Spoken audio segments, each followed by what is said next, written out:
Hello बच्चों, class 10th के हम लोग मैथ पढ़ रहे हैं। मैथ में प्रश्नावली कितना है तो 1.2 है। वास्तविक संख्या चैप्टर का नाम है। बहुत इजी और बहुत प्यारा सा क्वेश्चन है और यहाँ से सवाल आपको हर साल बोर्ड में पूछता है, जो कि बहुत मोस्ट VVI है। बात समझे।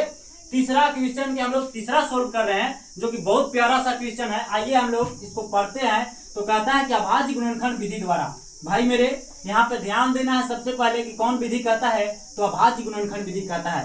तो अभाज्य गुणनखंड विधि द्वारा निम्नलिखित पूर्णांकों के क्या ज्ञात करना है तो HCF और LCM ज्ञात कीजिए। बात समझे। HCF और LCM ज्ञात करना है। प्यारे बच्चों बढ़िया से देखिए, है ना। आपको न समझ में आए तो आप कमेंट बॉक्स में कमेंट कीजिए। बात समझे। मैं समझाने के आपको बहुत बढ़िया से बेखूबी से प्रयास करूंगा। आइए हम लोग कहते हैं सबसे पहले क्या लिखेंगे बच्चा जी।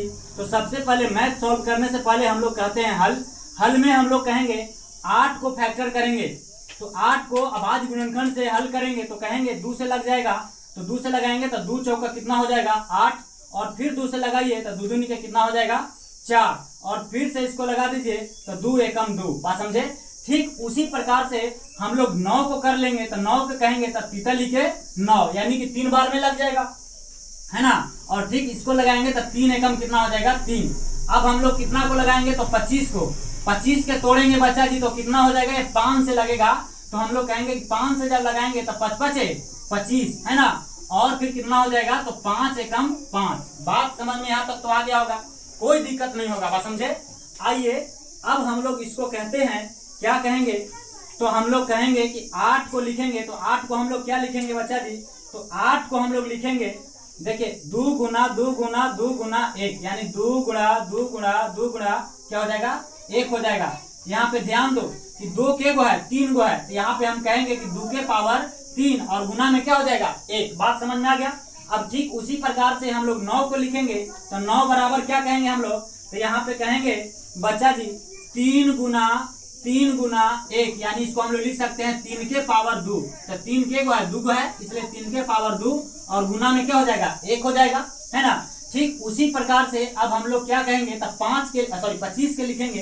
तब 25 के जब लिखेंगे तो क्या हो जाएगा तो 25 को हम लोग कहेंगे 5 गुना 5, कहेंगे 5 गुना 5 और गुना में 1, यानी 5 के गो है बच्चा जी 2 गो है, तो 5 के पावर कितना हो जाएगा 2 और गुना में 1। हमें ज्ञात क्या करना था एलसीएम। हमने अभाज्य गुणनखंड विधि से कर दिया, हमको ज्ञात करना है एलसीएम।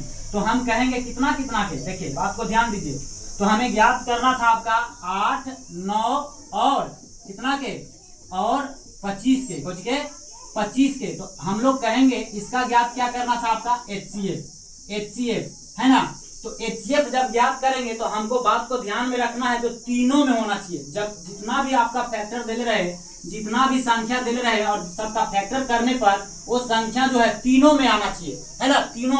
तीनों में उभयनिष्ठ होना चाहिए। तो बच्चा जी आप देखो एक सब में है ना, एक इसमें भी है, 8 वाला में भी है, 9 वाला में भी है और 25 वाला में भी है ना। अब देखो 2 देखो तो 2 एकरा में तो है, लेकिन 9 के फैक्टर किए हैं तो 2 है नहीं है, 25 के फैक्टर किए हैं तो 2 है नहीं है, यानी 2 नहीं लिया जाएगा। देखो 9 में 3 है, लेकिन 8 को फैक्टर किए हैं तो 3 नहीं है, 25 को फैक्टर किए हैं तो 3 नहीं है, 5 है इसमें लेकिन और किसी में 5 नहीं है, यानी सब में कितना है 1 है, यानी इसका एलसीएम कितना हो जाएगा, सॉरी एचसीएफ कितना हो जाएगा 1 हो जाएगा। तो ये हो गया आपका एक आंसर। अब हमें क्या ज्ञात करना है तो एलसीएम। क्या ज्ञात करना है एलसीएम। तो एलसीएम बराबर हम लोग कह देंगे, बात समझे। तो एलसीएम ज्ञात करने के लिए क्या होता है तो सबसे बड़ा घात लिया जाता है, बात समझे, है ना। तो देखिए यहाँ पे 2 के पावर कितना है 3 है, तो 2 के पावर हम लोग क्या कह देंगे तो 2 के पावर 3 कह देंगे, बात समझे। ठीक उसी प्रकार से देख रहे हैं तो 3 के पावर कितना है तो बच्चा जी 3 के पावर 2 है।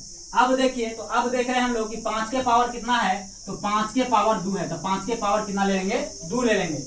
अब हम लोग इसको क्या कर लेंगे तो अब गुना में 1 है तो आप कितनों से संख्या में 1 से गुना कीजिए, वही आता है, बात समझे। तो हम लोग कहेंगे 2 जब 3 बार गुना करेंगे, देखिए 2 गुना 2 गुना 2, तो 2 दूनी के 4, 4 दूनी के 8, कितना हो जाएगा तो यहाँ पे हो गया 8, बात समझे। अब देखो 3 के स्क्वायर है, एक मतलब 3 2 बार गुना होगा तो कितना लिखे 9, और यहाँ हो जाएगा 5 25, बात समझे। अब इसको गुना कर दीजिए तब 25 8 कितना हो जाता है 200, है ना। 25 से 8 में गुना कर लीजिए तो 8 5 40 की 0 और 8 दूनी के 16, 16 4 कितना हो जाएगा 20, यानी 25 8 200, 200 में आप कितना से गुना कर लीजिएगा 9 से, है ना, तो डबल 0 हो जाएगा और 9 दूनी के 18, कितना आ जाएगा जी बच्चा जी, तो यहाँ आ जाएगा आपका 1800, कितना आ जाएगा 1800, यानी कि एलसीएम आ जाएगा आपका 1800 और एचसीएफ कितना आ जाएगा 1, यही हो जाएगा आपका कोची, तो हो जाएगा आपका आंसर। बात समझे, बहुत प्यारा सा क्वेश्चन है, चलिए स्क्रीनशॉट करिए।